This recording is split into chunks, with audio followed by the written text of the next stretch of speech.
Hello mga kabos, good morning.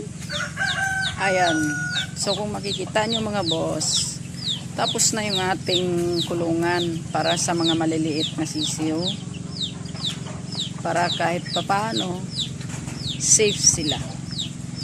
Ayan boss, oh, mayroong isa lumabas sa malaking kulungan. Ayan.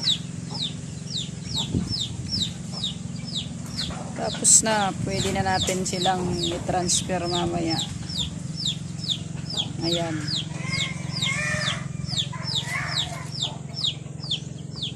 Tingnan nyo mga kabos. Ayan. Tingnan nyo yung loob. Simple lang, pero okay na. Kahit pa paano magiging safe yung ating mga alaga.